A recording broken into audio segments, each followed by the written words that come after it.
Hello everyone, এখন আমি তোমাদের সঙ্গে ভারতের কৃষিকাজ সম্পর্কে আলোচনা করব। পশ্চিমবঙ্গ মধ্যশিক্ষা পর্ষদের ক্লাস 10-এর ভারত বলে যে চ্যাপ্টারটা আছে পঞ্চম অধ্যায়ে, সেই ভারত চ্যাপ্টারের প্রাকৃতিক এবং অর্থনৈতিক দুটো ভাগ আছে। তো প্রাকৃতিক সম্পর্কে যা ছিল সবই তো এক এক করে আমি আলোচনা করেছি। এখন অর্থনৈতিক পরিবেশ, এই যে দেখতে পাচ্ছ অর্থনৈতিক পরিবেশ, ভারতের কৃষিকাজ সম্পর্কে আমি আলোচনা করব। তো এই ভারতের কৃষিকাজের উপরে অনেকগুলো প্রশ্ন হবে এবং তোমাদেরকে একটু ধৈর্য ধরে শুনতে হবে, করার তো কিছু নেই, সিলেবাসে যখন আছে। তবে দেখো, আমি খুবই সহজ করে তোমাদের এটা বোঝানোর চেষ্টা করব। তো তোমরা একটু মন দিয়ে শোনো, দেখো তোমাদের ভালো লাগবে এবং জিনিসটা কিন্তু সহজ হয়ে যাবে, আমি এটুকু তোমাদের কথা দিতে পারি। তো দেখো, ভারতের কৃষি সম্পর্কে আমাদের ধারণা পরিষ্কার করতে গেলে প্রথমে এই প্রশ্নগুলো আমাদেরকে জানতে হবে। তারপর ধান, গম যে সমস্ত শস্যগুলো আছে সেগুলো সম্পর্কে এক এক করে আমরা জানবো। তো প্রথমে আমরা যেটা জানবো সেটা হচ্ছে যে কৃষিকাজ কী। তাহলে দেখো, কৃষি সম্পর্কে যখন আমরা জানছি তখন কৃষিকাজ জিনিসটা কি এটা কিন্তু আমাদের পরিষ্কার হয়ে যাওয়া দরকার। আমরা শুধুমাত্র কৃষি বলতে শুধুমাত্র ধান চাষ, গম চাষ এগুলোকে বুঝি, কিন্তু শুধুমাত্র সেটা নয়। দেখো, কৃষিকাজ বলছে যে জমি থেকে ফসল উৎপাদন হলো কৃষিকাজ, যেটা আমাদের স্বাভাবিকভাবেই যেটা আমরা ধরে থাকি। কিন্তু ফসল উৎপাদনের সাথে সাথে অন্যান্য কয়েকটি অর্থনৈতিক কাজকে কৃষির অন্তর্ভুক্ত করা হয়েছে। কী কী বলছে জিমারম্যান, ইনি একজন অর্থনীতিবিদ। এর মতে স্থায়ীভাবে বসবাস করে মানুষ যখন উদ্ভিদ এবং প্রাণীর স্বাভাবিক প্রজনন ঘটিয়ে উদ্ভিদ এবং প্রাণীজ দ্রব্য উৎপাদন করে তখন তা কৃষিকাজ। ঠিক আছে? তাহলে দেখো, তার মানে অতএব ফসল উৎপাদন, পশুপালন, মাছ চাষ, ডেয়ারি এবং পোলট্রি, রেশম, পশম উৎপাদন, বনসৃজন কৃষির অন্তর্ভুক্ত। অর্থাৎ শুধুমাত্র চাষ বাদ দিয়েও আমরা যে পশুপালন করছি, মাছ চাষ করছি, ডেয়ারি পোলট্রি ফার্ম যে করছি, রেশম পশম উৎপাদন করছি, বনসৃজন করছি, এগুলো সবই কিন্তু কৃষিকাজের অন্তর্ভুক্ত। তাহলে এটা গেল কৃষিকাজ কাকে বলে। এরপর দেখো যেটা আছে, ভারতের প্রধান কৃষি গবেষণাগারটি কোথায় অবস্থিত। এটা বিহারের পুসায় অবস্থিত। প্রধান কৃষি গবেষণাগার যেটা আছে সেটা বিহারের পুসায় অবস্থিত। এরপর দেখো কি আছে, ভারতের কৃষির প্রধান বৈশিষ্ট্যগুলি লেখো। তাহলে দেখো, আমাদের ভারতের যে কৃষি আছে সেই ভারতের কৃষির কিছু প্রধান প্রধান বৈশিষ্ট্য আছে। এই বৈশিষ্ট্যগুলি কী কী? প্রথম যেটা আছে হচ্ছে জীবিকা সত্তাভিত্তিক কৃষি। জীবিকা সত্তাভিত্তিক কৃষি কাকে বলে এটা তো পরে তোমার দেওয়া আছে। তো এখানেও দেখো বলছে যে কৃষক তার নিজের এবং পরিবারের খাদ্যের প্রয়োজন মেটানোর জন্য কৃষিকাজ করে, তাই ভারতীয় কৃষিকে জীবিকা সত্তাভিত্তিক কৃষি বলে। ভারত সহ দক্ষিণ পূর্ব এশিয়ার ধান চাষ জীবিকা সত্তাভিত্তিক কৃষির অন্তর্গত। 2 নম্বর হচ্ছে জনসংখ্যার চাপ। ভারতে জনসংখ্যা বৃদ্ধির ফলে মানুষের খাদ্যের ক্রমবর্ধমান চাহিদার অনুপাতে সঠিক পরিমাণ খাদ্য যোগান দেওয়ার জন্য ভারতীয় কৃষিকাজের পরিমাণও বেড়ে চলেছে। তারপর হচ্ছে কৃষিতে পশু শক্তির প্রাধান্য। কি আছে, ভারতের অধিকাংশ দরিদ্র কৃষকই চাষের জন্য দামি যন্ত্রপাতি ব্যবহার না করে আদিম পদ্ধতিতে পশু শক্তির সাহায্যে চাষবাস করে থাকে। 4 নম্বর কি আছে, মৌসুমি বৃষ্টিপাতের উপর নির্ভরতা। ভারতের অধিকাংশ কৃষিকাজই প্রধানত মৌসুমি বৃষ্টিপাতের উপর নির্ভর করে। অতিবৃষ্টি বা অনাবৃষ্টির ফলে চাষবাস ভালো হয় না, তাই সঠিক পরিমাণে বৃষ্টিপাত কৃষিকাজের জন্য একান্তই প্রয়োজন হয়। 5 নম্বর আছে তোমার কি, জলসেচের ব্যবহার। ভারতে সাধারণত বৃষ্টিপাত হয় না বলে জলসেচ ব্যবস্থার সাহায্যে প্রায় সারা বছর চাষাবাদ করা হয়। 6 হচ্ছে ক্ষুদ্রাকৃতি জমিজোট। ভারতের কৃষি জমিগুলি আয়তনে ছোট হয়ে থাকে, এখানে ক্ষুদ্র প্রান্তিক এবং ভূমিহীন বা ভাগ চাষের প্রাধান্যটা কিন্তু বেশি। 7 হচ্ছে কীটনাশক এবং রাসায়নিক সারের অনিয়ন্ত্রিত ব্যবহার। 8 নম্বর হচ্ছে খাদ্যশস্যের প্রাধান্য, অর্থাৎ ভারতের কৃষিতে অন্যান্য শস্যের তুলনায় খাদ্যশস্যের প্রাধান্য বেশি, যেমন গম, ধান, মিলেট ইত্যাদি। আর পশু খাদ্যের অভাব। ভারতীয় কৃষির ক্ষেত্রে পশু খাদ্যের অভাব একটা উল্লেখযোগ্য বৈশিষ্ট্য। আর সবশেষে আছে বহু শস্যের উৎপাদন, অর্থাৎ ভারতীয় কৃষি ব্যবস্থায় বহু শস্যের উৎপাদন লক্ষ্য করা যায়, অর্থাৎ তোমার পর্যায়ক্রমে অনেক রকমের ফসল কিন্তু এখানে উৎপাদন করা হয়। তাহলে এগুলো তোমার ভারতীয় কৃষির বৈশিষ্ট্য।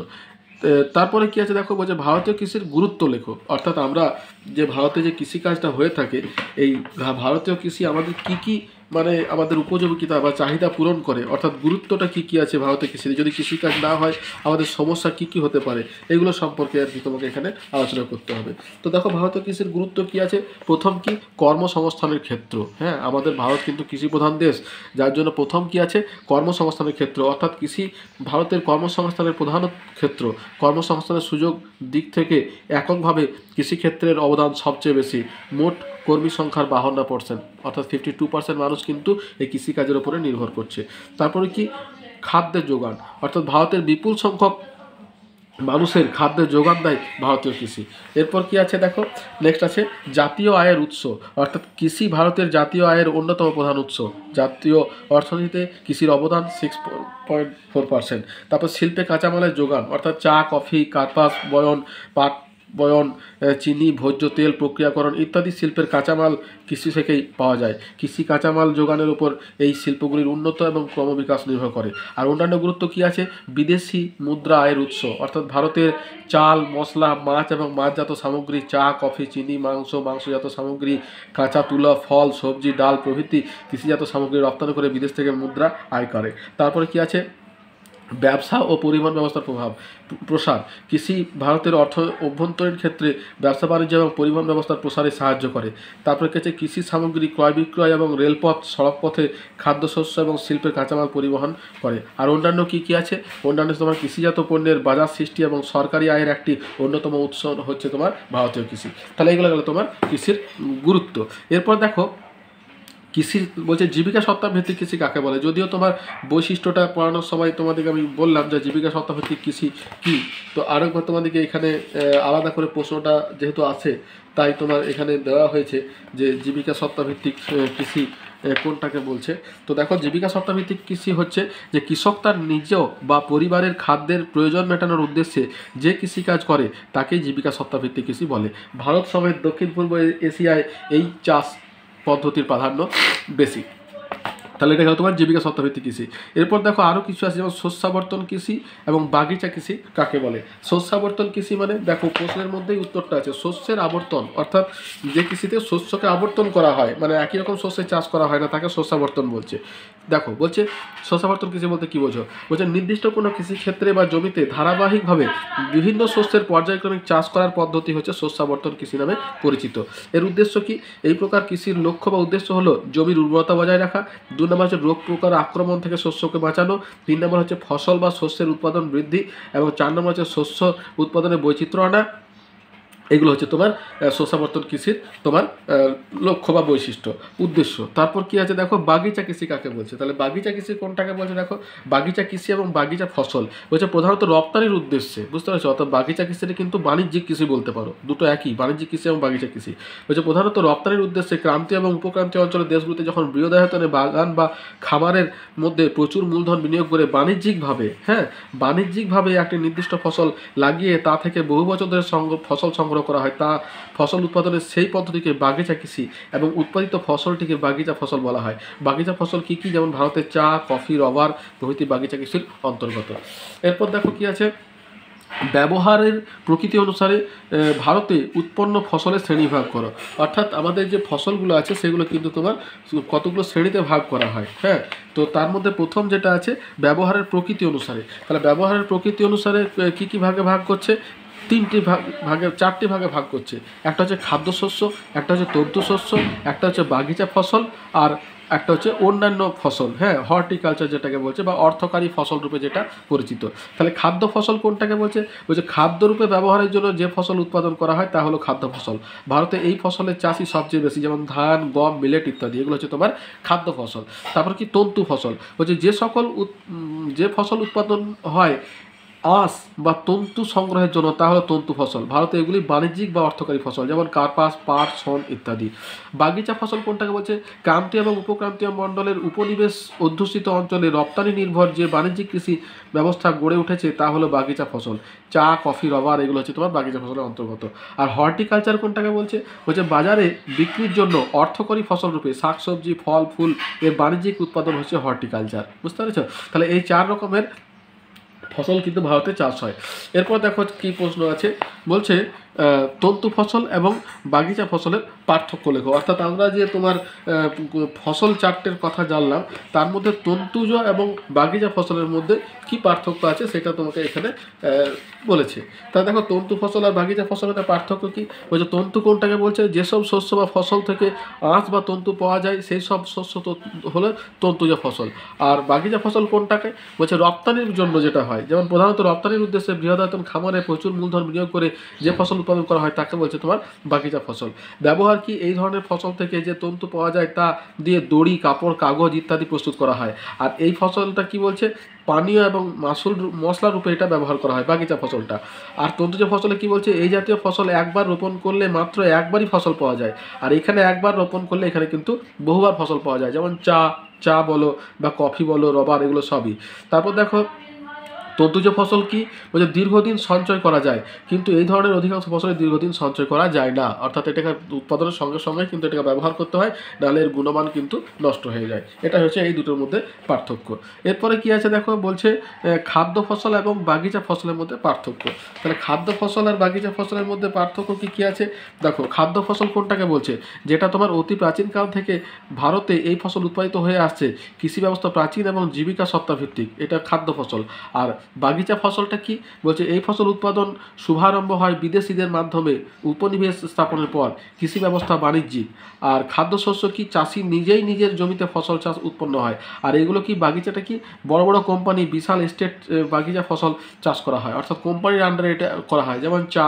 তারপর দেখো বেশিরভাগ ক্ষেত্রে প্রাচীন পদ্ধতিতে পুরাতন প্রযুক্তি এবং যন্ত্রপাতির মাধ্যমে চাষ করা হয় খাদ্য ফসলটা। আর বাগিচা ফসলটিকে কৃষিতে আধুনিক যন্ত্রপাতি এবং প্রযুক্তির ব্যবহার কিন্তু বেশি। শেষে কি আছে? উৎপাদিত ফসলের বেশিরভাগটাই চাষি ও তার পরিবার ভোগ করে, সামান্য উদ্বৃত্ত ফসল স্থানীয়ভাবে বিক্রি করে, আর পুরোপুরি রপ্তানির উদ্দেশ্যে ফসল উৎপাদিত হয়। তাহলে এইটা হচ্ছে তোমার এই দুটো ফসলের মধ্যে পার্থক্য। এরপর দেখো কি আছে, ঋতু অনুযায়ী কৃষিজ ফসলের শ্রেণীবিভাগ করো। তাহলে ঋতু অনুযায়ী তোমার কৃষিজ ফসলকে আবার দেখো তিনটি ভাগে ভাগ করছে। কি কি? প্রথমে বলছে খারিফ শস্য। খারিফ শস্য কোনটা বলছে? মৌসুমি বায়ুর আগমনের সাথে সম্পর্ক রেখে যে ফসল জুন জুলাই মাসে বোনা শুরু এবং নভেম্বর ডিসেম্বর মাসে ফসল তোলা হয় তা হচ্ছে তোমার কি খারিফ ফসল। যেমন উদাহরণ কি? আমন ধান, কার্পাস ইত্যাদি। রবি শস্য কোনটাকে বলছে? মৌসুমি বায়ুর প্রত্যাগমনের সাথে সম্পর্ক রেখে অক্টোবর নভেম্বর মাসে ফসল বোনা এবং ফেব্রুয়ারি মার্চ মাসে ফসল তোলা হয় তাকে হচ্ছে তোমার রবি ফসল, অর্থাৎ এটা শীতকালে চাষ হয়, এটা তোমার গ্রীষ্মকালে বা বর্ষাকালে চাষ হয়। আর জায়িদ শস্যটা কি? ওই যে গ্রীষ্মকালে যে ফসলের চাষ করা হয় সেটা হচ্ছে, অর্থাৎ এটা হচ্ছে বর্ষাকাল, এটা শীতকাল, এটা হচ্ছে গ্রীষ্মকাল ফসল চাষ করা হয় তাকে জায়িদ শস্য বলে। এই ফসলে জল কম লাগে এবং সেচের খুব একটা প্রয়োজন হয় না, যেমন বাদাম, আউশ ধান ইত্যাদি। তাহলে এটা হলো তোমার ঋতু অনুযায়ী ফসলের শ্রেণীবিভাগ। এরপর কি দেখো বলেছে? খারিফ শস্য এবং রবি শস্যের মধ্যে পার্থক্য। তাহলে খারিফ শস্য রবি শস্যের মধ্যে পার্থক্য। খারিফ শস্যটা তোমার বর্ষাকালে চাষ হচ্ছে, আর রবি শস্যটা হচ্ছে তোমার কখন? তোমার শীতকালে। তাহলে এই দুটোর মধ্যে পার্থক্য কি কি আছে দেখো।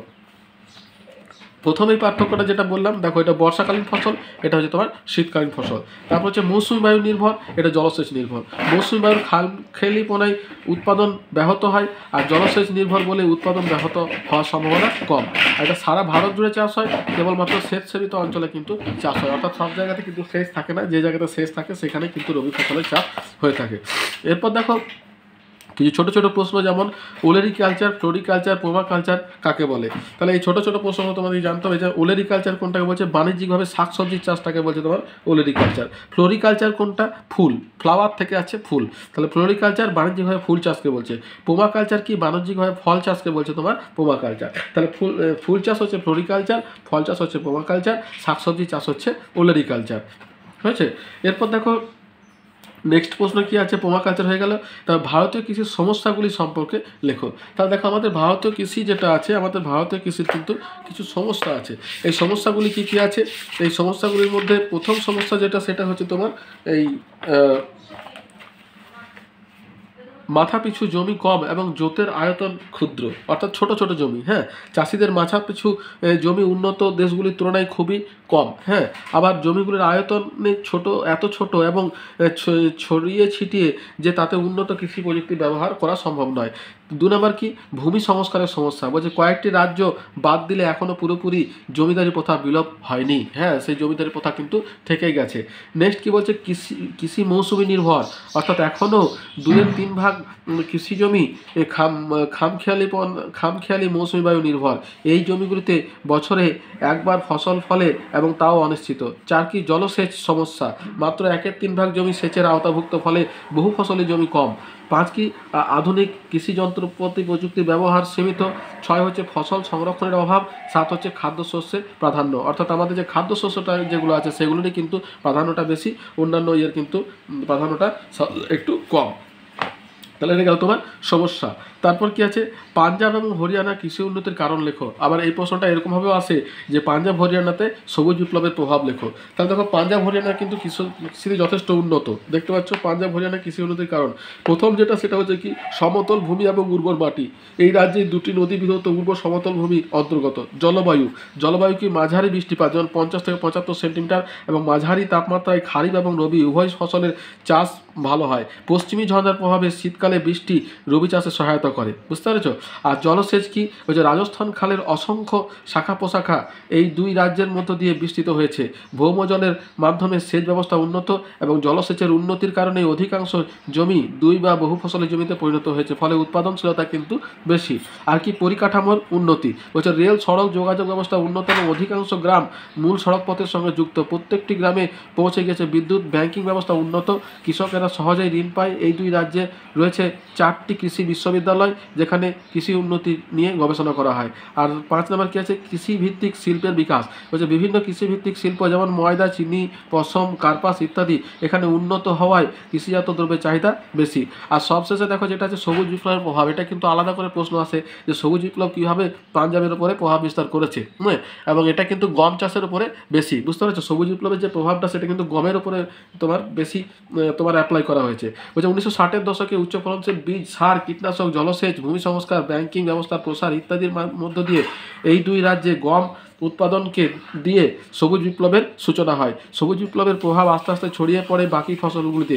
ফলস্বরূপ 1960-এর পর থেকে বর্তমান পর্যন্ত সকল ফসলের উৎপাদন যেমন 4 থেকে 6 গুণ বেড়েছে, তেমনি উৎপাদনশীলতাও বেড়েছে অনেকটা। তাই পাঞ্জাব হরিয়ানার গ্রামগুলি অত্যন্ত সমৃদ্ধ এবং দুই রাজ্যের অর্থনৈতিক ভিত বেশ মজবুত, ঠিক আছে। তাহলে এটা গেল তোমার পাঞ্জাব হরিয়ানার কৃষি উন্নতির কারণ। এরপর দেখো কিছু ছোট ছোট টিকা আছে, যেমন সবুজ বিপ্লব। সবুজ বিপ্লব কোনটাকে বলছে, তাহলে সবুজ বিপ্লব কি বলছে, কৃষি বিজ্ঞান নরম্যাল বোরলগ ও ভারতীয় কৃষি বিজ্ঞানীদের সহায়তায় কৃষিতে নতুন প্রযুক্তির ব্যবহারের মাধ্যমে ফসল উৎপাদন বৃদ্ধি হচ্ছে তোমার সবুজ বিপ্লব নামে পরিচিত। হ্যাঁ, ডক্টর MS স্বামীনাথন হলেন ভারতের সবুজ বিপ্লবের জনক। উত্তর পশ্চিম ভারতে গম উৎপাদনের মাধ্যমে ভারতের সবুজ বিপ্লবের সূচনা হয় এবং পরে ভারতের নানা প্রান্তে ফসল উৎপাদন ছড়িয়ে পড়ে। সবুজ বিপ্লবের শর্তগুলি হলো উচ্চ ফলনশীল বীজ, জলসেচ, উন্নত সার, কীটনাশক, ভূমি সংস্কার, কৃষিতে ঋণদান, পরিকাঠামো উন্নতি। এগুলো হচ্ছে তোমার সবুজ বিপ্লব সম্পর্কে আমাদের এগুলো জানতে হবে। তারপর কি ICAR কি, হ্যাঁ, তার ICAR তোমার হচ্ছে দেখো Indian council of agricultural research. এটা হচ্ছে ICAR। এটা ছোট প্রশ্ন আসতে পারে, বলছে এটি ভারত সরকার স্থাপিত ভারতের প্রধান কৃষি গবেষণা, যার সদর দপ্তর হচ্ছে তোমার নিউ দিল্লি। হ্যাঁ, এরই শাখা সংস্থা হলো ইন্ডিয়ান এগ্রিকালচারাল রিসার্চ ইনস্টিটিউট, যা পুসা ইনস্টিটিউট নামে পরিচিত। পুসা ইনস্টিটিউট ভারতের সবুজ বিপ্লবের সফল রূপকার হয়েছে। এরপর দেখো যেটা আমাদেরকে জানতে হবে সেটা হচ্ছে সবুজ বিপ্লব। ভারতের কৃষিতে সবুজ বিপ্লবের সুফল এবং কুফল। দেখো সবুজ বিপ্লবে আমরা কিন্তু শুধু সুফলটাই জানছি যে উৎপাদন বেড়ে গেল, গমের উৎপাদন বাড়লো, পাঞ্জাবের উন্নতি হলো, কিন্তু দেখো এই সবুজ বিপ্লবের কিন্তু কিছু কুফল আছে। যদিও সুফলটাই বেশি কিন্তু কুফলও আছে। তাহলে সুফল কী কী আছে, বলছে শস্যের উৎপাদন বৃদ্ধি, এটা হচ্ছে 1 নাম্বার। 2 কি অর্থনৈতিক অবস্থার উন্নতি। 3 হচ্ছে পোকামাকড়ের উপদ্রব হ্রাস। 4 হচ্ছে কি জাতীয় আয় বৃদ্ধি। 5 হচ্ছে কি উৎপাদন তোমার স্বয়ংবর হলো। কিন্তু কুফলগুলো কী কী, প্রথম হচ্ছে মাটির গুণমান নষ্ট হওয়া। বলছে ক্রমাগত বর্ধিত হারে রাসায়নিক সার প্রয়োগে মাটির গুণমান কিন্তু কমে যায়। তারপর কি পাখি এবং পোকামাকড়ের বিলুপ্তি। বলছে কৃষিক্ষেত্রে কীটনাশক সহ নানা রকমের ক্ষতিকর রাসায়নিকের প্রভাবে উদ্ভিদ বন্ধু অনেক পাখি এবং পোকামাকড় তোমার বিলুপ্ত হয়ে গেছে। তারপরে কি দূষিত ভূগর্ভস্থ জল। বলছে কৃষিতে সবুজ বিপ্লবের ফলে জমিতে ব্যবহৃত সার বৃষ্টির জলের সাথে ধুয়ে পুকুর এবং নদীতে পড়ে, অনেক সময় মাটির নিচেও প্রবেশ করে, যার ফলস্বরূপ কিন্তু ভূগর্ভস্থ জল কিন্তু দূষিত হয়। তারপর কি জীব বৈচিত্র্যের প্রভাব। বলছে নতুন ধরনের সংকর বীজের ব্যবহার হারিয়ে যায় অনেক গুরুত্বপূর্ণ উদ্ভিদ জিন, যার প্রভাবে পড়েছে জীব বৈচিত্র্যে। তাহলে এগুলো হচ্ছে তোমার সবুজ বিপ্লবের কুফল, ঠিক আছে। এরপরে দেখো আমাদেরকে ধান চাষ অর্থাৎ যে সমস্ত ওই খাদ্যশস্য বলো বা যে সমস্ত শস্যের কথা, বাগিচা শস্য বলো যে শস্যগুলো আছে, এবার আমাদেরকে এক এক করে ধান গম যা আছে এগুলো সম্পর্কে কিন্তু এক এক করে তাদের অনুকূল পরিবেশ, তাদের বন্টন, তাদের কোথায় কোথায় সদর দপ্তর, এগুলো সম্পর্কে জানতে হবে। তো দেখো, জানার আগে আমি তোমাদের কয়েকটা কথা বলে রাখি যে কোনো চাষের যে অনুকূল পরিবেশ আছে সেটাকে দুটো ভাগে ভাগ করছে। কোনো একটা চাষ, যেমন তোমার ধান চাষ হলো, এটাকে দুটো ভাগে ভাগ করছে। একটা হচ্ছে তোমার প্রাকৃতিক, হ্যাঁ, আর একটা হচ্ছে তোমার অর্থনৈতিক। ঠিক আছে, এই ছকটা কিন্তু তোমরা মনে রেখো, তাহলে প্রত্যেকটা সম্পর্কে কিন্তু তোমরা লিখতে পারবে একটু আধটু জানলেই। প্রাকৃতিকের মধ্যে কি করছে, প্রাকৃতিকের মধ্যে পড়ছে তোমার ভূ প্রকৃতি, 2 নম্বর হচ্ছে তোমার জলবায়ু, আর 3 নম্বর হচ্ছে তোমার মৃত্তিকা। ঠিক আছে, এই তিনটে। আর অর্থনৈতিকের মধ্যে কি পড়ছে, শ্রমিক, 2 নম্বর হচ্ছে পরিবহন,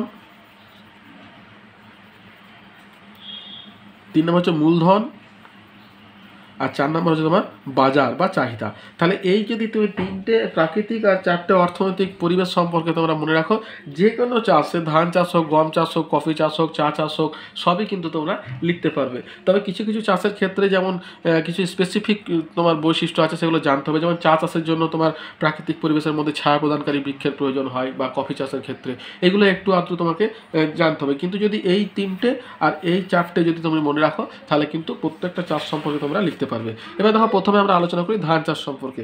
বলছে ভারতের প্রধান কৃষিজ ফসল কোনটি? ভারতের প্রধান কৃষিজ ফসল হচ্ছে তোমার ধান। তারপর কি ধানের ঋতু বা সময় অনুসারে শ্রেণীভাগ করো। তাহলে আমাদের যে তোমার ধান চাষ হয় সেটা কিন্তু ঋতু এবং সময় অনুসারে 3টে ভাগে ভাগ করছে। কি কি ভাগগুলো দেখো, প্রথম যে ভাগটা হচ্ছে দেখো, সেটা হচ্ছে তোমার আমন ধান। ঠিক আছে, বর্ষাকালে মৌসুমি বৃষ্টির প্রভাবে, হ্যাঁ, সারা ভারত জুড়ে এই ধানের চাষ হয়। বোরো কোনটাকে বলছে, শীতকালে জলসেচের সাহায্যে এই ধানের চাষ করা হয়। আর শেষে আছে তোমার আউশ, বলছে গ্রীষ্মকালে শুষ্ক পরিবেশে এই ধরনের চাষ করা হয়। আউশ ধান উৎপাদনে এখন নগণ্য, অর্থাৎ আউশ ধানটা কিন্তু খুব একটা বেশি উৎপাদন করা হয় না। এরপর দেখো কি আছে, ধান উৎপাদনের প্রয়োজনীয় অনুকূল পরিবেশগুলি সম্পর্কে বিবরণ দাও। তাহলে আমাদের যে ধান উৎপাদন যে করা হচ্ছে, সেই উৎপাদনের যে অনুকূল পরিবেশগুলো সম্পর্কে তোমাকে বলেছে, এবং আমি দেখো তোমাদেরকে কিন্তু আগেই পরিবেশগুলো সম্পর্কে বলে দিয়েছি। এখানে দেখো প্রাকৃতিক পরিবেশ, অর্থনৈতিক পরিবেশ, দুটো ভাগে ভাগ করছে। এর মধ্যে কি আছে, প্রথমে আমি বলেছি ভূপ্রকৃতি। তো এই দেখো এখানে ভূপ্রকৃতি আছে। ভূপ্রকৃতি কীরকম দরকার, ভূপ্রকৃতির দরকার তোমার গাছের গোড়ায় জল জমে থাকা জল গাছের বৃদ্ধি ঘটাতে সাহায্য করে বলে নদী অববাহিকা এবং বদ্বীপ অঞ্চলের নিচু সমভূমিতে যাতে জল দাঁড়িয়ে থাকতে পারে ধান চাষের পক্ষে আদর্শ। হ্যাঁ, এটা হচ্ছে তোমার ভূপ্রকৃতি। জলবায়ু কীরকম দরকার, জলবায়ুর মধ্যে কী আছে, প্রথমে বৃষ্টিপাত। তাহলে ধান চাষের জন্য কিন্তু 100 থেকে 150 সেন্টিমিটার বৃষ্টিপাতের প্রয়োজন হয়। তাপমাত্রা কত, 20 থেকে 30 ডিগ্রি সেলসিয়াস তাপমাত্রার প্রয়োজন হয়। তাহলে ভূপ্রকৃতি জলবায়ু হলো। আর মৃত্তিকা কি বলছে, নদী উপত্যকা এবং বদ্বীপ উপকূল অঞ্চলে নিম্ন সমভূমির পলি সমৃদ্ধ উর্বর দোআঁশ এবং এঁটেল জাতীয় মাটি ধান চাষের পক্ষে আদর্শ। এবার দেখো অর্থনৈতিক পরিবেশ। অর্থনৈতিক পরিবেশের মধ্যে প্রথমে দেখো দিয়েছে কি এখানে, জলসেচ। জলসেচ কি, প্রয়োজনীয় জলের অভাব ঘটলে ধানের জমিতে জলসেচ দিতে হয়। 2 নম্বর কি, সারের প্রয়োগ। বলছে উচ্চ ফলনশীল ধান চাষের গোবর কম্পোস্ট পদ্ধতি সার ছাড়াও ইউরিয়া, ফসফেট ইত্যাদি দেওয়া হয়। তারপরে কীটনাশক প্রয়োগ। বলছে পোকামাকড়ের আক্রমণ থেকে ধানকে রক্ষা করার জন্য কীটনাশক প্রয়োগ করতে হয়। 4 হচ্ছে সুলভ শ্রমিক, যেটা আমি সব থেকে প্রথমে বলেছি। তো তোমরা এগুলো একটু সাজিয়ে নিও। ঠিক আছে, আমি বই অনুসারে তোমাদের সঙ্গে আলোচনা করে দিচ্ছি, কিন্তু যখন তোমরা লিখবে তখন সেই অনুযায়ী সাজিয়ে নেবে। তাহলে সুলভ শ্রমিক কি, ধান খেতে লাঙ্গল দেওয়া, বীজ ঝরানো, রোপণ এবং ফসল কাটা বিভিন্ন পর্যায়ে প্রচুর শ্রমিক এবং দক্ষ সুলভ শ্রমিক লাগে। আর 5 নম্বর কি আছে, মূলধন এবং আধুনিক যন্ত্রপাতি ব্যবহার। বর্তমানে একই জমিতে একাধিকবার বেশি পরিমাণে ধান উৎপাদন করার জন্য বেশি মূলধন এবং বিনিয়োগ করে আধুনিক কৃষি যন্ত্রপাতি ব্যবহার করার প্রয়োজন হয়। তাহলে এটা তোমার ধান উৎপাদনের অনুকূল পরিবেশ। এরপর দেখো কি আছে, ভারতে ধানের বন্টন আলোচনা করো। তাহলে দেখো আমাদের যে ভারতে যে ধান উৎপাদন হয়, সেই ধানের বন্টনের প্রথম স্থান অধিকার করছে কিন্তু পশ্চিমবঙ্গ। দেখতে পাচ্ছ, পশ্চিমবঙ্গ প্রথম স্থান অধিকার করছে। আর তোমার গভর্নমেন্ট অফ ইন্ডিয়ার এই পরিসংখ্যান অনুযায়ী 2021-22 এটা কিন্তু লিখবে। হ্যাঁ, যখনই তোমাদের বন্টন লিখবে তখন গভর্নমেন্ট অফ ইন্ডিয়ার যে পরিসংখ্যান আছে 21-22-এর, সেই পরিসংখ্যান অনুযায়ী প্রথম স্থানে অবস্থান করছে পশ্চিমবঙ্গ। এবার দেখো দ্বিতীয় স্থানে রয়েছে, দ্বিতীয় স্থানে আছে তোমার উত্তরপ্রদেশ। হ্যাঁ, উত্তরপ্রদেশের কোন কোন জায়গাতে, বারাণসী, বান্দা, খেরি, গোরখপুর, বেরিলি, ফৈজাবাদ প্রভৃতি। তারপর তৃতীয় স্থান আছে তোমার পাঞ্জাব। পাঞ্জাবের কোথায় কোথায়, তোমার পাতিয়ালা, ফিরোজপুর, লুধিয়ানা, অমৃতসর, ফরিদকোট প্রভৃতি। আর সবশেষে আছে মোট ভারত অথবা মোট অন্যান্য যে রাজ্যগুলো আছে সেখানে হচ্ছে তামিলনাড়ু, অন্ধ্রপ্রদেশ, উড়িষ্যা, বিহার প্রভৃতি। এবং এটা দেওয়ার পরে এই ভারতের ম্যাপটা দেবে। দেখো এখানে বেশিরভাগ অংশটা যে সবুজ যে আছে ধান উৎপাদক অঞ্চল, অর্থাৎ প্রায় ভারতের প্রায় বেশিরভাগ অঞ্চলে কিন্তু তোমার ধান চাষটা কিন্তু সব থেকে বেশি। আর মাঝে মাঝে তোমার যেমন মিলেট, এই যে তোমার লাল লাল আছে মিলেট, তারপরে গম, এগুলো কিন্তু আছে। ঠিক আছে, তাহলে ম্যাপটা কিন্তু দেওয়ার চেষ্টা করবে। তাহলে এটা গেল তোমার ধান উৎপাদক অঞ্চলের বা বন্টনের বর্ণনা। এরপর কয়েকটি উচ্চ ফলনশীল ধান বীজের নাম। দেখো ধান, গম, চা এগুলো সবই কিন্তু উচ্চ ফলনশীল কয়েকটি বীজের নাম কিন্তু জেনে রেখো। হ্যাঁ, এটা কিন্তু অনেক সময় পরীক্ষার সময় আসে। তাহলে ধান বীজে উচ্চ ফলনশীল কি? Ratna, IR8, IR20, CO51, Padma প্রভৃতি। তাহলে এগুলো হচ্ছে উচ্চ ফলনশীল তোমার ধান বীজের নাম। এরপর দেখো আছে ভারতের ধান উৎপাদনের প্রথম রাজ্য কোনটি? তাহলে প্রথম রাজ্য কিন্তু হচ্ছে তোমার পশ্চিমবঙ্গ। ভারতের ধান উৎপাদনে প্রথম, এই দেখো পশ্চিমবঙ্গ কিন্তু প্রথম স্থান। এটা তোমার বন্টনের সময় বললাম।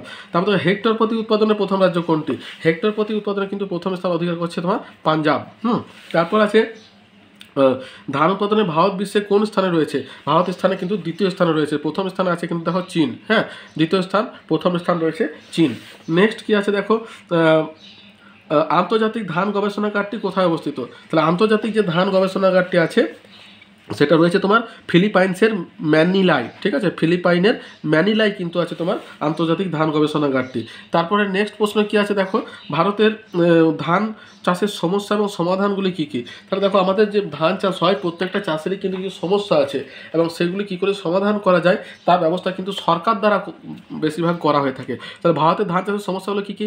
যে ভারতের অধিকাংশ অঞ্চলে ধান চাষ বৃষ্টি নির্ভর, মৌসুমি বৃষ্টি বলে বার্ষিক উৎপাদনের কোনো স্থিরতা নেই। মৌসুমি বায়ুর এই খামখেয়ালিপনার জন্য জলসেচের প্রসার ঘটিয়ে স্থায়ীভাবে চাষ করার ব্যবস্থা করা হয়। 2 নম্বর কি? ভারতে হেক্টর প্রতি ধানের উৎপাদন কম। ভারতে বিভিন্ন কৃষি গবেষণা কেন্দ্র ও রাষ্ট্রীয় বীজ নিগম এর সাহায্যে এই সমস্যা সমাধান করার চেষ্টা করা হচ্ছে।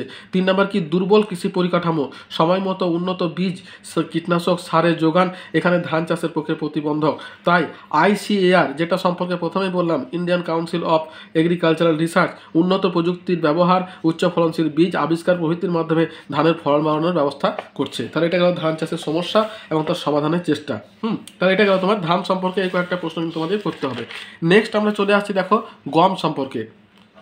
গম সম্পর্কে প্রথম যে প্রশ্নটা হচ্ছে ভারতে গমের চাষ কখন হয়? ঠিক আছে, তাহলে আমাদের কিন্তু ভারতে গমের চাষটা কিন্তু হয় তোমার শীতকালে। বুঝতে পারছো, শীতকালে হয়ে থাকে। তারপর দেখো আছে গম চাষের অনুকূল ভৌগোলিক পরিবেশের বর্ণনা দাও। তাহলে অনুকূল ভৌগোলিক পরিবেশ যেটা আছে আমি তোমাদের বলেছিলাম কীভাবে করতে হয়, প্রাকৃতিক এবং অর্থনৈতিক। তাহলে প্রাকৃতিকের মধ্যে কী আছে দেখো, জলবায়ু প্রথমে দিয়েছে, বলছে উত্তাপ, বলছে গম চাষের জন্য কিন্তু 15 থেকে 20 ডিগ্রি 16 ডিগ্রি সেলসিয়াস তাপমাত্রা, এবং পাকার সময় কিন্তু তোমার 18 থেকে 20 ডিগ্রি সেলসিয়াস তাপমাত্রার প্রয়োজন হয়। আর বৃষ্টিপাত কত? 50 থেকে 100 সেন্টিমিটার। আর কি দরকার? তুহিনমুক্ত দিন। দেখো এগুলো কিন্তু বিশেষ বৈশিষ্ট্য। তুহিনমুক্ত দিন বলছে গম চাষের পক্ষে তুষারপাত কিন্তু ক্ষতিকারক। আর কি? আর্দ্রতা, বলছে গম চাষের জন্য বিভিন্ন ধরনের আর্দ্রতার প্রয়োজন, যেমন বীজের অঙ্কুরোদ্গমের সময় আর্দ্র শীতল আবহাওয়া, গাছ বাড়ার সময় এবং গম কাটার সময় শুষ্ক আবহাওয়া প্রয়োজন হয়। আর ভূপ্রকৃতি কেমন দরকার? বলছে গাছের গোড়ায়, ঠিক যেমন ধানের মতোই কিন্তু গমের প্রয়োজন হয়, গাছের গোড়ায় জল জমে থাকলে তা গমের পক্ষে অত্যন্ত ক্ষতিকর বলে ভালো জল নিকাশি ব্যবস্থাযুক্ত প্রায় সমতল অল্প ঢালু জমি গম চাষের পক্ষে আদর্শ। আর মৃত্তিকা কীরকম দরকার? উর্বর ভারী দোআঁশ মাটি বা হালকা কাদা মাটি গম চাষের পক্ষে আদর্শ। পলি মাটি এবং কৃষ্ণ মৃত্তিকাতেও গম চাষ ভালো হয়। তারপরে কি দেখো অর্থনৈতিক পরিবেশ কী কী? প্রথমে জলসেচ, বলছে বৃষ্টিপাতের অভাব হলে গম খেতে জলসেচ দিতে হয়। সার প্রয়োগ, বলছে গম চাষে জমির উর্বরতা দ্রুত কমে যায় বলে গম চাষের জমিতে বিশেষত নাইট্রোজেন, ফসফেট এবং পটাশ জাতীয় রাসায়নিক সার দেওয়া প্রয়োজন। 3 কি? কীটনাশক প্রয়োজন, বলছে পোকামাকড়ের উপদ্রব থেকে কীটনাশক প্রয়োগ করতে হয়। 4 কি? সুলভ শ্রমিক, বলছে ধান চাষের মতো গম চাষেরও প্রচুর দক্ষ এবং সুলভ শ্রমিকের প্রয়োজন হয়। 5 কি? যথেষ্ট মূলধন বিনিয়োগ এবং আধুনিক কৃষি যন্ত্রপাতির ব্যবহার। তাহলে এটা হচ্ছে তোমার গম চাষের অনুকূল পরিবেশ। নেক্সট দেখো কি আছে, ভারতের কোথায় কোথায় গম উৎপাদিত হয়, অর্থাৎ আমাদের ভারতের যে গম উৎপাদন হচ্ছে তার বন্টন বলছে। তাহলে দেখো প্রথম যে উৎপাদনে প্রথম যে স্থান অধিকার করছে তোমার উত্তরপ্রদেশ। তাহলে দেখো এখানে তোমার গভর্নমেন্ট অফ ইন্ডিয়া 2021-22 পরিসংখ্যান অনুযায়ী প্রথম স্থান অধিকার করছে উত্তরপ্রদেশ। উত্তরপ্রদেশের কোথায় কোথায় হয়? যেমন সাহারানপুর, মুজফ্ফরনগর, মিরাট, মোরাদাবাদ, আলিগড়। মধ্যপ্রদেশ দ্বিতীয় স্থানে আছে, এটা কোথায় কোথায়? সাগর, বিদিশা, তিকমগড়, গোয়ালিয়র, সান্তা। পাঞ্জাব তৃতীয় স্থানে। পাঞ্জাবের কোথায় কোথায়? জলন্ধর, লুধিয়ানা, ভাতিন্দা, অমৃতসর, ফিরোজপুর, পাতিয়ালা এবং অন্যান্য যে সমস্ত জায়গা, অর্থাৎ তোমরা প্রথম, দ্বিতীয়, তৃতীয় তিনটে লিখবে এবং অন্যান্যের মধ্যে যেমন আছে হরিয়ানা, রাজস্থান, বিহার প্রভৃতি, এই সমস্ত জায়গাতে কিন্তু তোমার গম চাষ হয়ে থাকে। আর দেখো ম্যাপে তোমরা যখনই বন্টন দেবে তখন ম্যাপটা দেওয়ার চেষ্টা করবে। এই যে সমস্ত জায়গাতে দেখো যে সবুজ সবুজ যে তোমার এই যে গমের পাতার মতো যে দেওয়া আছে, প্রায় ভারতের প্রায় সর্বত্রই, শুধুমাত্র এই উপকূলবর্তী অঞ্চল অর্থাৎ দক্ষিণ ভারতের কিছুটা অংশ আর পার্বত্য অঞ্চলটা বাদ দিয়ে বাকি অঞ্চলটাতে কিন্তু তোমার এখানে তোমার এই গম চাষটা কিন্তু লক্ষ্য করা যাচ্ছে। হয়েছে? এরপর দেখো কি আছে, কয়েকটি উচ্চ ফলনশীল গম বীজের নাম লেখো। তাহলে দেখো ধান বীজের যেমন নাম জানলে ঠিক একই রকম তোমার গম বীজেরও নাম তোমাদেরকে জানতে হবে। উচ্চ ফলনশীল গম বীজ কোনগুলো? যেমন কল্যাণ সোনা, সোনালিকা, সোনার 64, HI 1531 ইত্যাদি, এগুলো হচ্ছে তোমার উচ্চ ফলনশীল গম বীজ। নেক্সট হচ্ছে তোমার কোন রাজ্যে সর্বাধিক গম উৎপাদিত হয়? এটা তোমরা বন্টনের সময় লিখলে উত্তরপ্রদেশে কিন্তু সর্বাধিক গম উৎপাদিত হচ্ছে।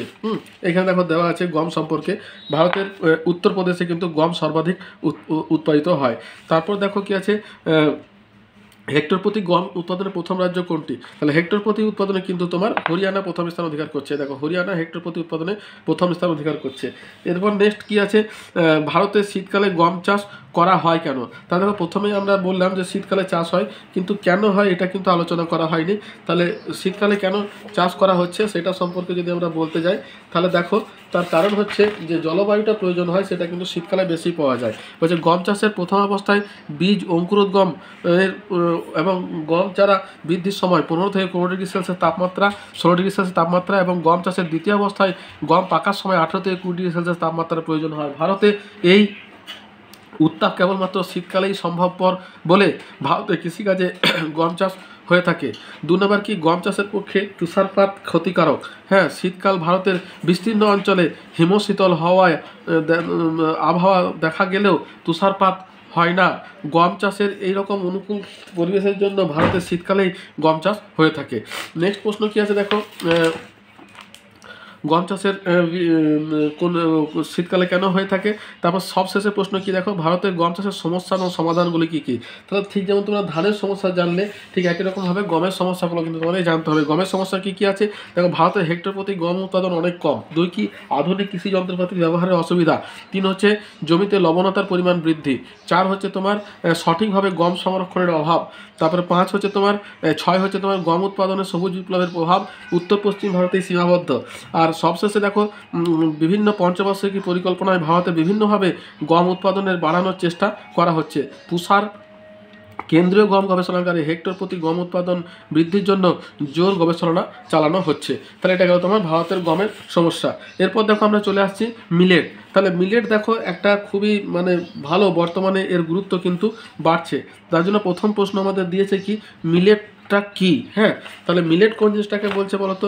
মিলেট হচ্ছে তোমার যে জোয়ার, বাজরা, রাগি। হ্যাঁ, তোমার 2025-এর যে মাধ্যমিক পরীক্ষা এখানে কিন্তু মিলেটের ওপর একটা ছোট প্রশ্ন এসেছিল। জোয়ার, বাজরা, রাগি, কোরা, কোডন, কোটকি, হারাকা, রাজগিরা প্রভৃতি নিম্ন শ্রেণীর ফসলকে একসাথে মিলেট বলা হয়। অর্থাৎ মিলেটের মধ্যে কিন্তু এই কতগুলো ফসলের নাম কিন্তু নির্দিষ্ট করে দেওয়া আছে। এগুলো হচ্ছে তোমার নিম্নমানের ফসল যাকে বলা হয় মিলেট। এদের মধ্যে জোয়ার, বাজরা, রাগি হলো প্রধান। অর্থাৎ এই তিনটে যে প্রথম যেটা দেওয়া আছে এই তিনটেই হচ্ছে তোমার মিলেট জাতীয় ফসলের মধ্যে প্রধান, জোয়ার, বাজরা এবং রাগি। তারপর দেখো মিলেট উৎপাদনের অনুকূল ভৌগোলিক পরিবেশগুলি লেখো। তাহলে মিলেট উৎপাদনের জন্য অনুকূল ভৌগোলিক পরিবেশগুলো কীরকম দরকার দেখো, এটা মিলেট হচ্ছে তোমার একটা কম তাপমাত্রা ইয়ের মধ্যে এটা হয়ে থাকে। তাহলে পরিবেশগুলো কী কী বলছে, মধ্য, পশ্চিম এবং দক্ষিণ ভারতের এক বিশাল অংশে যেখানে জলবায়ুর শুষ্ক প্রকৃতির, অর্থাৎ 27 থেকে 32 ডিগ্রি সেলসিয়াস এবং তাপমাত্রা এবং বৃষ্টিপাত 20 থেকে 75 সেন্টিমিটার, অর্থাৎ একেবারেই কম। এবং 2 নম্বর কি, মাটি অনুর্বর যেখানে মিলেট জাতীয় খাদ্যের শস্যের চাষ করা হয়। খরাপ্রবণ এবং অনুর্বর জমিতে প্রধানত মিলেটের চাষ হয়ে থাকে। তাহলে এটা হলো তোমার মিলেট কোন কোন জায়গাতে তোমার উৎপাদন হচ্ছে দেখো, এই জায়গাগুলোতে দেখো আমি তোমাদের দেখাই, যেগুলো শুষ্ক অঞ্চল, বৃষ্টিপাত খুবই কম, এই যে লাল লাল যে অংশগুলো আছে বেশিরভাগ অংশে কিন্তু অল্প স্বল্প মিলেট উৎপাদন হয়ে থাকে। এই দেখো এখানে দেখো মিলেট উৎপাদক অঞ্চল। এই যে ছোট ছোট লাল লাল যে এগুলো আছে দেখো, রাজস্থানের পশ্চিম অংশে এই দিকটাতে এই অংশটা যেটা শুষ্ক অঞ্চল, অর্থাৎ যেখানে তোমার জলসেচের অভাব আছে, বৃষ্টিপাতের অভাব আছে, তাপমাত্রা বেশি, এই অঞ্চলটা পুরোটাই কিন্তু তোমার মিলেট চাষ করা হয়ে থাকে। দিন বাড়ার সঙ্গে সঙ্গে কিন্তু মিলেটের গুরুত্ব কিন্তু বাড়ছে। এরপর দেখো কি আছে, নেক্সট প্রশ্ন, মিলেটের গুরুত্ব লেখো। তাহলে এটাই বলছিলাম মিলেটের গুরুত্ব, অর্থাৎ আমরা যে মিলেটটাকে যে নিম্নমানের যে উৎপাদন বলছি, কিন্তু এই মিলেটের কিছু গুরুত্ব আছে। দেখো কি বলছে, স্বাদ নিম্নমানের হলেও মিলেট কার্বোহাইড্রেট, প্রোটিন, ফ্যাট, খনিজ, phosphorus, potassium, magnesium, calcium, ammonia acid এবং মাইক্রো নিউট্রিয়েন্ট সমৃদ্ধ। ফাইবার বেশি থাকায় সহজে পাচ্য এবং মিলেট শরীরে সুগার এবং কোলেস্টেরলের মাত্রা কমায় এবং রোগ প্রতিরোধের ক্ষমতা বাড়ায়। শিশু খাদ্য হিসেবে এর গুরুত্ব কিন্তু অপরিসীম। পশু খাদ্য এবং পোলট্রি ফার্মে এর ব্যবহার বহুল। ভবিষ্যতে পৃথিবীর খাদ্যের ঘাটতি অনেকটা মেটাতে পারে মিলেট। ভারত হলো পৃথিবীর মিলেট হাব। তাই ভারতের অনুরোধে সম্মিলিত জাতিপুঞ্জে 2023 সালকে আন্তর্জাতিক মিলেট বর্ষ হিসাবে ঘোষণা করা হয়। বুঝতে পারছো? তাহলে এটা হচ্ছে তোমার মিলেটের গুরুত্ব। এবার দেখো ভারতের মিলেটের বন্টন, অর্থাৎ কোন কোন জায়গাতে মিলেট পাওয়া যায়। দেখো মিলেট মধ্যে জোয়ার বাজরা রাগি তিনটে নিয়ে তোমাকে আলোচনা করতে হবে। তাহলে প্রথম দেখো জোয়ার উৎপাদনে প্রথম স্থান অধিকার করছে মহারাষ্ট্রের জলগাঁও, আকোলা, কোলাপুর, অমরাবতী। কর্ণাটকের কোথায় কোথায়, বেলগাঁও, বেল্লারি, বিজাপুর, হাসান। এটা কিন্তু 2021-22 পরিসংখ্যান অনুযায়ী। আর 3 নম্বর স্থান হচ্ছে রাজস্থান, এর কোটা, টঙ্ক, ঝালোয়ার, মোধাপুর ইত্যাদি। আর অন্যান্য জায়গার মধ্যে আছে তোমার অন্ধ্রপ্রদেশ, তামিলনাড়ু। এর বাজরা উৎপাদনে প্রথম স্থান অধিকার করছে তোমার রাজস্থানের কোথায় কোথায়, যোধপুর, বারমের, বিকানির। ও দ্বিতীয় স্থান আছে উত্তরপ্রদেশের আগ্রা, মথুরা, আলিগড়। আর হরিয়ানার কোথায় কোথায়, মহেন্দ্রপুর, ভিয়ানি, হিটার, রোটক। আর অন্যান্য জায়গার মধ্যে আছে হরিয়ানা, মধ্যপ্রদেশ। আর রাগি উৎপাদনে প্রথম আছে তোমার কর্ণাটক, যেখানে কোলার, হাসান এবং মহীশূর। তামিলনাড়ুর কোয়েম্বাটুর, সালেম এবং মাদুরাই। আর উত্তরাখণ্ডের গাড়োয়াল, নৈনিতাল, এইগুলোতে পাওয়া যায়। আর ভারতের অন্যান্য জায়গায় যেমন উড়িষ্যা, মহারাষ্ট্র ইত্যাদি জায়গাতে কিন্তু মিলেট তোমার উৎপাদন হচ্ছে। এটা হলো মিলেট উৎপাদক অঞ্চল। আর ছবিটা তোমাদের দেখিয়ে দিলাম। এরপর দেখো আসছে আমরা ইক্ষু। তাহলে ইক্ষু চাষ করতে গেলে প্রথম যেটা আছে সেটা হচ্ছে তোমার রেটুন চাষ কাকে বলে। তাহলে রেটুন চাষ কোন জিনিসটাকে বলে, এটা কিন্তু ইক্ষু চাষের সঙ্গে যুক্ত। বুঝতে পেরেছো? কোনটাকে রেটুন চাষ বলছে আখ কাটার পর গোড়ার অংশ থেকে যে চারা গাছ বের হয় তা থেকে নতুন আখ জন্মায়। অনেক সময় গাছ না কেটে আখের গাঁট থেকে বের হওয়া চারা বড় হলে পরের বছর তা একসাথে কাটা হয়। এই পদ্ধতি হচ্ছে রেটুন চাষ। বুঝতে পেরেছো? এতে খরচ যেমন কম তেমনি ফলনও বেশি হয়, তাই অধিক লাভজনক। বাংলায় এই পদ্ধতি নাড়া চাষ নামে পরিচিত। হলুদ চাষে নাড়া চাষ পদ্ধতি দেখা যায়। তাহলে নাড়া চাষ আর রেটুন চাষ দুটো কিন্তু একই। নেক্সট কী আছে, আখ উৎপাদনের অনুকূল পরিবেশগুলো কী কী আছে। তাহলে দেখো আখ উৎপাদনের যে অনুকূল পরিবেশগুলো সেগুলোকে তোমার প্রাকৃতিক অর্থনীতি দুটো ভাগে ভাগ করছে। প্রথমে প্রাকৃতিকের মধ্যে কী আছে দেখো, জলবায়ুর মধ্যে প্রাকৃতিক জলবায়ু কি, এখানে তাপমাত্রা কত, 20 থেকে 27 ডিগ্রি সেলসিয়াস এবং বার্ষিক বৃষ্টিপাত তোমার 100 থেকে 150 সেন্টিমিটার। আর কি দরকার, কুয়াশা এবং তুষারপাত। বলছে কুয়াশা এবং তুষারপাত আখ চাষের ক্ষতি করে, এই জন্য আখ চাষের জলবায়ু তুহিনমুক্ত হওয়া প্রয়োজন। তারপরে কি সমুদ্রবায়ু, বলছে আখ গাছকে সতেজ করতে সমুদ্রবায়ু সহায়তা করে বলে সমুদ্র তীরবর্তী অঞ্চলে আখ চাষ ভালো হয়। আর 4 নম্বর কি, জমির প্রকৃতি বলছে গাছের গোড়ায় জল দাঁড়ানো আখের পক্ষে ক্ষতিকর, তাই জল নিকাশের সুবিধাযুক্ত নিচু সমভূমি আখ চাষের উপযোগী।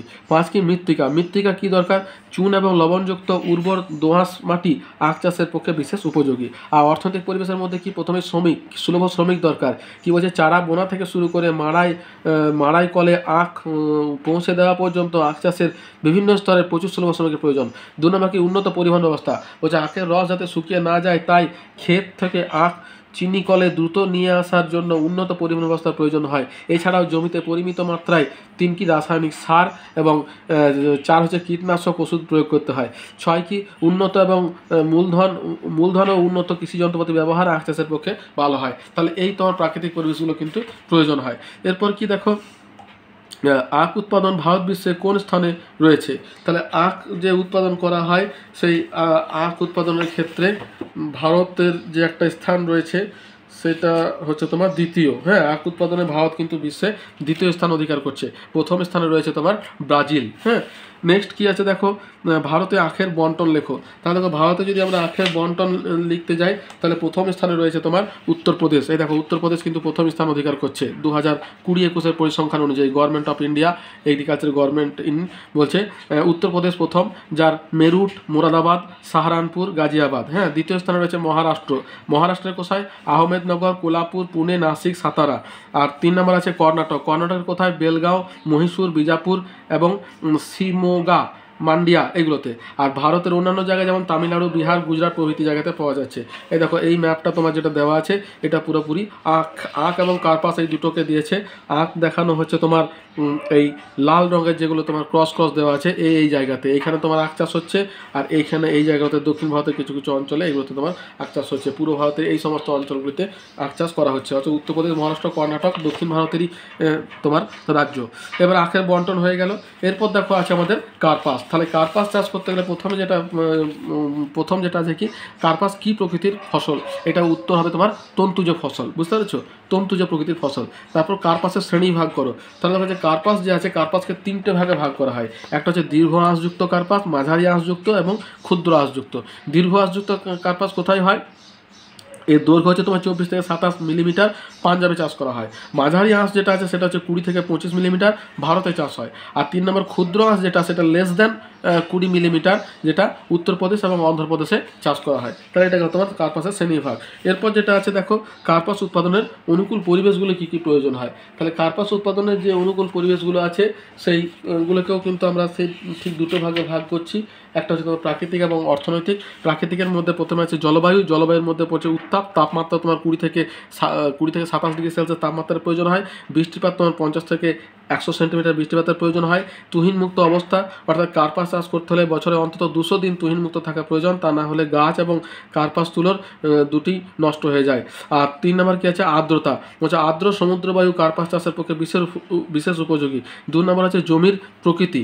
জমির প্রকৃতির মধ্যে কি আছে, গাছের গোড়ায় জল জমলে কার্পাস চাষের ক্ষতি হয় বলে জল নিষ্কাশনের সুবিধাযুক্ত একটু ঢালু এবং তরঙ্গায়িত জমি কার্পাস চাষের পক্ষে আদর্শ। 3 নম্বর কি আছে, মৃত্তিকা। মৃত্তিকাতে কি আছে দেখো, কার্পাস উৎপাদনের জন্য চুন এবং লবণ মেশানো হালকা দোআঁশ মাটি এবং জল ধরে রাখার ক্ষমতাযুক্ত কৃষ্ণ মৃত্তিকা অথবা 4 নজের মৃত্তিকা বিশেষ উপযোগী।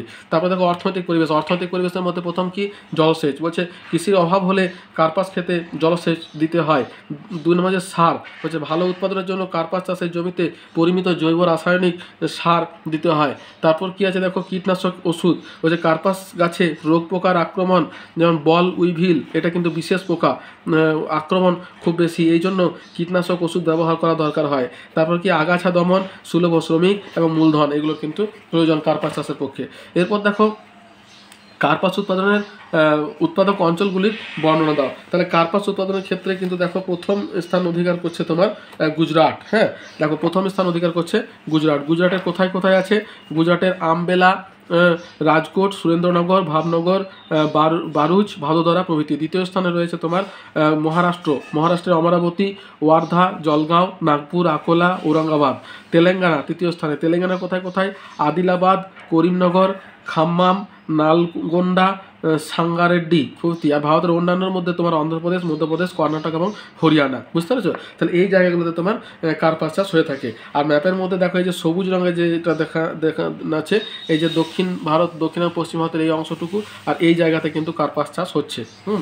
এরপর দেখো কি আছে, বল উইভিল কি। তাহলে তোমাদের পড়ানোর সময়ই বললাম, বল উইভিল হচ্ছে একটা পোকা। হ্যাঁ, এই পোকাটা কিন্তু কার্পাস চাষের পক্ষে বিশেষ ক্ষতিকর। হ্যাঁ, কি বলছে, এটি এক ধরনের গুবরে জাতীয় পোকা বা কীট, যা তুলো গাছের কুঁড়ি ও ফুল খেয়ে বেঁচে থাকে। ফলে এই প্রকার আক্রমণ ঘটলে বিস্তীর্ণ অঞ্চল জুড়ে তুলো চাষে মোড়ক লাগে। দীর্ঘ আঁশযুক্ত তুলো গাছে এর আক্রমণ বেশি। ভারত সমেত পৃথিবীর বিভিন্ন প্রান্তে এই প্রকার আক্রমণে তুলো চাষ ব্যাপক ক্ষতি হয়, চাষিদের মাথায় হাত পড়ে। এরপর দেখো চা চাষ। তাহলে চা চাষ সম্পর্কে জানতে গেলে প্রথমে কি আছে দেখো, সোনালী পানীয় কাকে এবং কেন বলে। তাহলে সোনালী পানীয় কাকে বলছে, চাকে বলছে। কেন বলছে, তার কারণ হচ্ছে দেখো, চা চাষের কি তৈরি করা চায়ের রং সোনালী এবং উৎপাদক দেশগুলি চা রপ্তানি করে প্রচুর বিদেশি মুদ্রা অর্জন করে বলে একে সোনালী পানীয় বলা হয় চাকে। এরপর দেখো কি, চা উৎপাদনের অনুকূল পরিবেশগুলি কী কী। তাহলে চা উৎপাদনের অনুকূল পরিবেশগুলি কী কী দেখো, চা আর কফি দুটো কিন্তু সেম। হ্যাঁ, একটা মুখস্থ করলে দুটো হবে। প্রাকৃতিক পরিবেশের মধ্যে কী করছে, জলবায়ু। বলছে চা উপক্রান্তীয় মৌসুমী অঞ্চলের উচ্চভূমির ফসল। উত্তাপ কী প্রয়োজন, 15 থেকে 25 ডিগ্রি সেন্টিগ্রেড তাপমাত্রার প্রয়োজন, অর্থাৎ তাপমাত্রা কিন্তু কম প্রয়োজন। আর বৃষ্টিপাতটা বেশি, 150 থেকে 250 সেন্টিমিটার বৃষ্টিপাতের প্রয়োজন হয়।